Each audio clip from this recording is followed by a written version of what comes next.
I catch my breath again. Kayla forgot how old she was. I keep thinking I'm 28. Gosh, wow. I'm 31 now. Stop it. Casey No. just turned 31 yesterday. Stop it. Happy late birthday, by the way.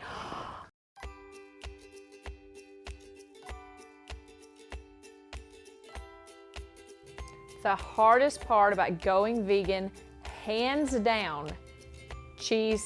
I said it. Cheese was the hardest part about going vegan. I gave up red meat, haven't touched it again. Chicken, haven't touched it again. Fish, I consumed at the beginning. I started pescatarian in the journey, and then I was like, okay, I'm done with that. So when I started educating myself about the oceans, I gave up fish. When I started educating myself about dairy, oh, it was so hard. Cow's milk, fine. I love almond milk, vanilla almond milk. Yes, it has a lot of sugar in it. That's why it's so good, okay? It just is. Try it. If you haven't tried vanilla almond milk, put that in your cereal in the morning and thank me in the comments. So the hardest part is cheese. And I have seen so much information about what spikes in your brain when you consume cheese, and it is an addiction. So it sets off a lot of the same senses in your brain as some drugs do. So cheese is very addictive, and it's one of the hardest things to give up. And still, I try a lot of plant-based cheeses. There's like 2 I like, I'm gonna be honest. I just stopped making meals that required cheese. Even the animals, I could watch the footage. I could watch the mama cows scream and cry for their babies, and I thought, I'll give it up one day. One day I will give up cheese. That's the last thing I held on to. And now I finally cut cheese out completely. It was a process where I just kind of weaned. I would have cheese, once a month, and then I just kind of forgot about it. And I just don't buy cheese anymore. And that was the hardest part, to really go vegan. It's like you're hanging on to that last bit of your past life, if that makes sense. You're like, if I let it go, this is it. What am I gonna do? I can't go back. So cheese, that was it.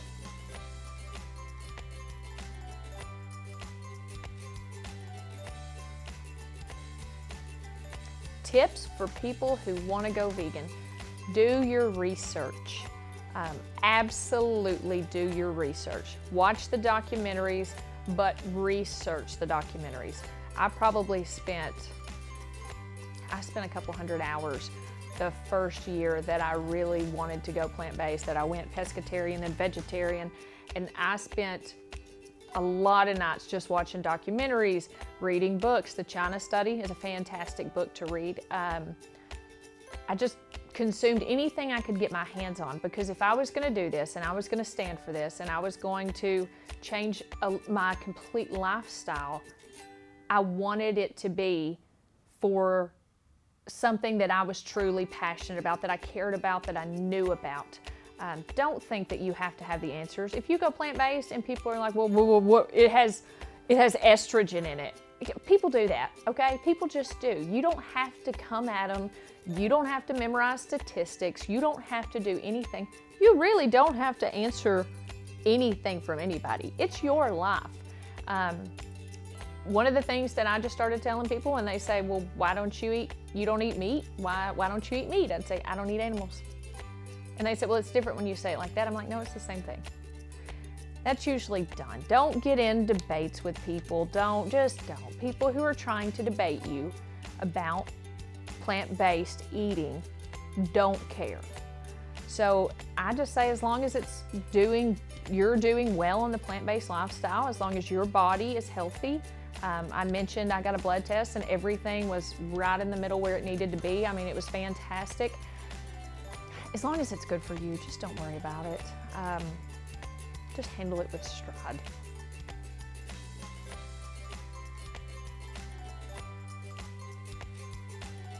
I am not a completely strict vegan, okay? And by that, I mean, if I go to Cracker Barrel, there's a lot of side items, but I love beans, okay?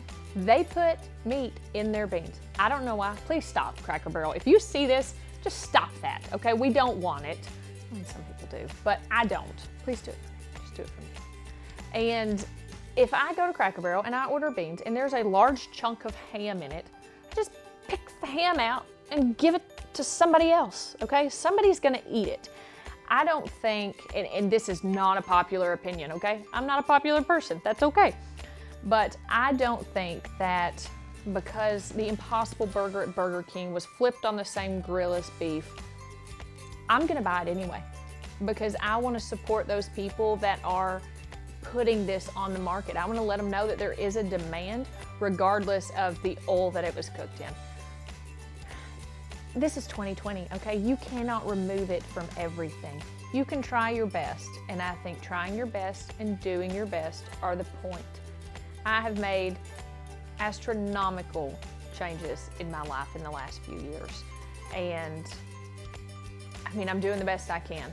If somebody puts a hunk of meat in my beans, I'm just gonna pick it out and move on.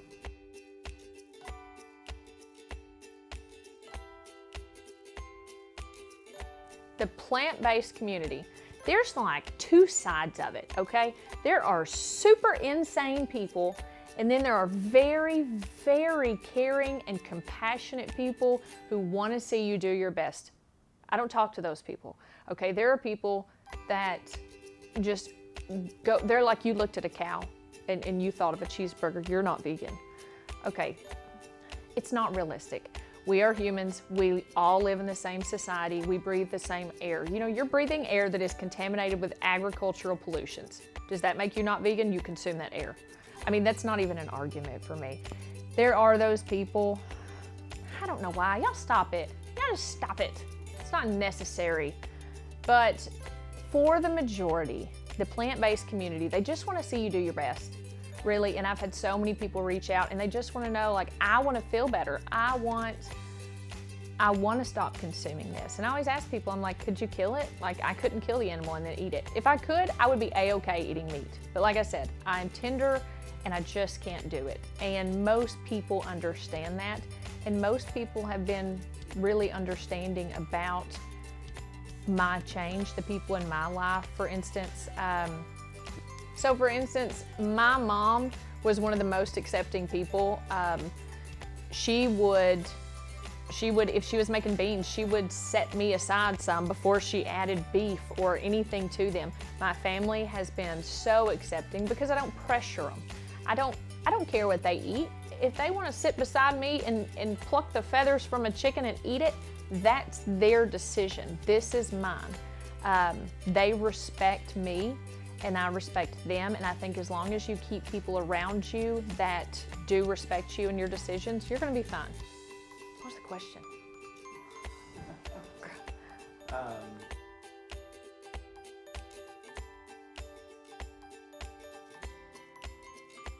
My overall experience with going plant-based has been amazing.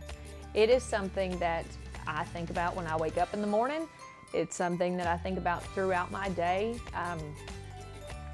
I like taking the time when I eat to remember why I did this, because sometimes you can forget and you can think it would be easier if I could just go grab something, but it is a part of who I am now. I will not be one of those people on YouTube that comes out in 2 months and is like, I haven't eaten steak for a year. I haven't, and I'm just not going to. It's a lifestyle that really, really clicked with me, and it's something that I want long term. It is something that I care about. I care about the environment. I care about the animals. I care about my health. And I've been on both sides of this where I didn't care about my health. It was more my taste is what I cared about. I didn't care about the environment. I thought we'll be dead and it won't matter because I'm not gonna have to deal with it. But realistically, we are. We are dealing with it right now. A lot of the weather changes, a lot of the ocean dead zones that are currently happening right now. Most people don't know a lot of what's going on and the reasons behind it because they choose not to. People choose not to see. And that was one of the biggest things when I started doing research. I remember calling my dad. I was in Kroger parking lot and I said, do you know how they kill pigs? do you know how they kill pigs in mass quantities? And he said, yes, I do. And I said, I can't touch this anymore. I said, I can't go in here and buy meat. Like I don't know what I'm gonna buy. I think people, they choose to live in blindness because they don't wanna know. And people have made that comment to me where I'm like, well, could you kill it? Could you actually do that? And if you could, it's fine. I don't mean that. Don't hate on me, vegans. Don't get started in the comments. I just mean the Indians, they grew vegetables and they ate fruits, but they also killed animals, and they didn't have a choice. We have such an abundance of food. Going plant-based your taste buds will just try all kind of new things, like things that I never thought I would eat. I know quinoa is not that difficult, okay? But I had never tried it, so don't judge me. But all kinds of spices and different things that I never would have encountered to this day had I not had to flavor different things. You're not gonna love every vegetable. Fortunately, I do.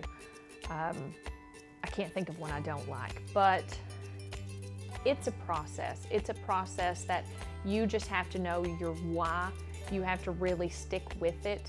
And it's one of those things, you have to want it. You have to want to get healthy. You have to want to protect the environment for our future generations and ourselves, because I don't know what's going to happen in our lifetime. You have to understand that you're not going to change the entire world, but you are going to change your world. And that's why we're doing this. That's why I've teamed up with Cookville Creative. That's why we're making these videos. I'm terrible in front of the camera, I think, okay? I'm awkward. But I want people to see if I can do it, that you can do it. And it's as simple as that. That's a wrap. That was a lot of wind just for me.